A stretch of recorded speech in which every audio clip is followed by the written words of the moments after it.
అంటే బయట అంటే లోపల ఏదైతే ఉన్నదో బయటనే ఉన్నది. అందుకే శంకరాచార్య స్వామి శివోహం శివోహం అంటే ఆ శివుడినే అయినా శివుడినే అయినా అంటే నేను లేదు ఉన్నదంతా ఆయనే ఆయన ఉద్దేశం.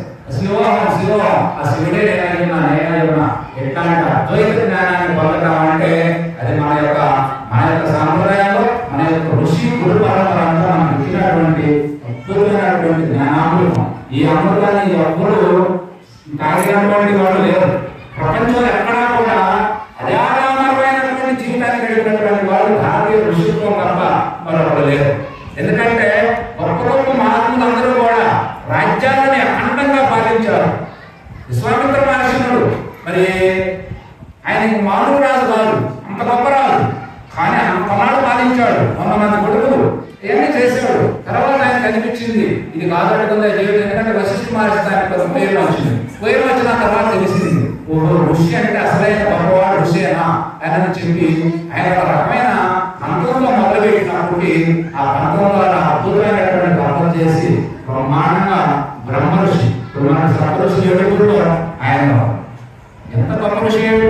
ఎందుకని కానీ ఆయన రాజుగా పాలించున్నట్లయితే రాజుగా ఆయన ఎప్పుడో మరి ఆయన ఎప్పుడైతే బ్రహ్మత్వాన్ని పొందాడో బ్రహ్మజ్ఞానాన్ని పొందాడో బ్రహ్మ జ్ఞానామృతాన్ని ఎప్పుడైతే సేవించాడో అప్పుడు ఆయన జీవితం తరించి కొన్ని వేల లక్షల సంవత్సరాలు ఆయన ఇవాళ కాదు ఎప్పుడో హృదయంలో వాడు విశ్వామిత్ర మహర్షి. ఇట్లా మన మానవులందరూ ఈ యొక్క ఏ నిరాకారమైనటువంటి దైవాన్ని దైవం ఎక్కడ ఉంది మనకు ఉపనిషత్తులు స్వామి మనకు ఏం తెలియజేస్తున్నాయి. 108 ఉపనిషత్తులు సారాంశం మొత్తం చెప్పేది కూడా నీవు ఆత్మవి, నీలో ఉన్నటువంటి ఆత్మే దైవం. దైవం మనకు ప్రత్యేకించలేదు. మనకి ఇతర మతాలు ఇతర వాళ్ళు చెప్పినట్టు దేవుడు అంటే ఎక్కడో ఉండి ఆయన ఎక్కడో మనకి స్వర్గలోకంలో ఉండి మనకు భూలోకంలో పెట్టాల. ఈ దేహం ఎలా సృష్టి జరిగిందో, ఎలా నిర్మాణం జరిగిందో, ఎలా నీవు వృద్ధి చెందుతా ఉన్నదో, ఎలా మళ్ళీ పెరిగి మళ్ళీ పొసించి కిందకి మళ్ళీ పొంగిపోయి మళ్ళీ ఎలా స్థానంలో మళ్ళీ అది నశించిపోతా ఉన్నదో వీటన్నిటికి కారణం నిన్ను ఏదైతే సృష్టించిండో ఆ పరమేశ్వరుడే ఈ యొక్క ఆది అంతాలకు ఆధారాలు ఉన్నాడు. ఈ యొక్క ఆధారమైన వాడు. కానీ ఇతరులు చెప్పేది ఏమిటి?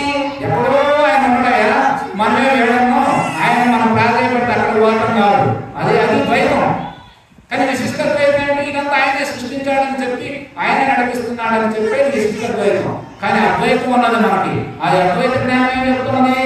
ఎక్కడైతే పరమేశ్వరుడు ఉన్నాడో ఆ పరమేశ్వరుడు ఈ దేహాలన్నింటినీ చరాచర అంటే కదిలేవి కదలనివి. ఏమి కదిలేవి? మనం ఇవాళ మనుషులు అనేక రకమైన జీవరాశులు ఇవన్నీ కూడా కదిలేటువంటి. చరా అంటే కదిలేవి, చరా చర అంటే కదిలేవి కదలని. కదలు ఏమిటి? చెట్టుంది కదలు, రాళ్ళున్నాయి కదలు. ఇట్లాంటి మొత్తం 84 లక్షల జీవరాశులు పైన ఉన్నాయా అనేది మనకు మార్పులు అది మనం చూస్తా ఉంటారు లెక్క. ఆ ప్రకారం తీసుకుంటే ఈ కదిలేవి కదలువి. అలాగే సృష్టి 4 రకాల ఉత్పత్తి జరుగుతున్నది. ఎట్లా జరుగుతున్నది? మాటి ద్వారా అంటే ఇప్పుడు మన ద్వారా కలిగేటువంటిది గేదెలు, గోవులు, మేకలు ఇవన్నీ కూడా మరి గర్భం ద్వారా అంటే మాటి ద్వారా అవి సృష్టి జరుగుతుంది. అట్లాగే గుడ్డు ద్వారా ఇప్పుడు మన పక్షులు ఇవన్నీ ఉన్నాయి. గుడ్డు ద్వారా మరి అవన్నీ జననం జరుగుతుంది. అట్లాగే విత్తనం ద్వారా మనకి విత్తనం ద్వారా జరుగుతుంది. అట్లాగే 4వది చెమట ద్వారా. ఇలా మనం చెమట వంటి మీద చెమట ద్వారా కావచ్చు, గొంతున్నటువంటి సూక్ష్మని కావచ్చు. ఇవన్నీ కూడా మనకి ఈ 4 రకాలైన సృష్టి ప్రారంభమై ఈ 4 రకాలైన ఉత్పత్తి అయ్యి తిరిగి ఏర్పడతా ఉంది. వీటన్నిటికి ఆధారమైన దైవం అన్నింటిలో వాటిలో స్థిరమై ఉన్నాడు. ఆయనే ఈ దేహాన్ని సృష్టించి పెంచి పోషించి ఆయనే ఆటలాడి ఆయనే నవ్వించి ఆయనే ఏడిపించి ఇదంతా ఆయనే ఉన్నాడు. ఆయన తప్ప మరొకటి లేదని చెప్పి అద్వైత జ్ఞానం మనకు తెలియజేసింది. అందుకని భారతంలో మనకి వ్యాస మహర్షి ధర్మరాజు చాలా బాధపడతా ఉంటాడు. యుద్ధం జరిగిన తర్వాత కొన్ని లక్షల మంది చనిపోయేసరికి ఆ శోభ కట్టుకోలేక ఇంతమంది నా వల్ల ఇంతమంది చనిపోయినారు అని బాధపడితే వేదవ్యాస మహర్షి చెప్పిండు, మహారాజా ఈ సృష్టి అనేది చాలా విచిత్రమైనది. ఎందుకంటే విష్ణుమూర్తి వికర్త అనే పేరు ఉన్నది. వికర్త అనే శాస్త్రనామాల్లో నామం వికర్త.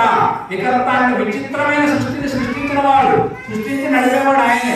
అందుకనే శివుడు ఒక నామం ఉన్నది, శివసహస్రనామం.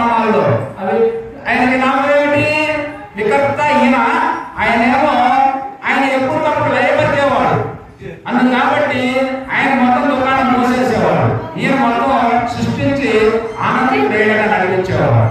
అందుకంటే అట్లా ఆయన బాధపడతామంటే వేదవ్యాస మార్గం చెప్పాడు, అయ్యా ప్రతి చర్యకి ఫలం ఉన్నది, ప్రతి కర్మకు ఫలం ఉన్నది, నువ్వు చేసిన ప్రతి పనికి ఫలం ఉన్నది. ఫలం ఉన్నది అంటే నువ్వు చేసిన పనికి ఫలం ఉన్నప్పుడు ఆ ఫలం మరి ఎవరి ద్వారా వస్తున్నది?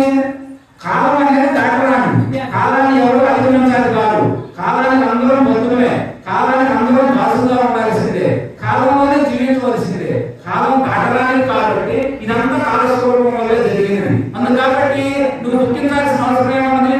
ఎవరైతే నీకు ఆధారమై ఉన్నదో, ఏ కర్మకైతే ఫలాలు ఇచ్చేవాడు ఉన్నాడో ఆ ఫలాలు ఇచ్చేవాడే ఇదంతా కూడా సృష్టించింది. అందుకని నీకు స్వామించు అన్ని ఫలాలు ఇచ్చినవాడు ఆయన అయితే మరి వీళ్ళందరూ స్వామి కారణాలు ఎందుకు నువ్వు భగవంతుడు ఎత్తుకుంటాను? ఇదంతా నీకు ఏ సంబంధం లేదు, ఇదంతా పరమేశ్వరుడు అవ్వలేదు అని చెప్పి వేదవ్యాస మహర్షి అద్భుతమైన జ్ఞానబోధ చేశారు.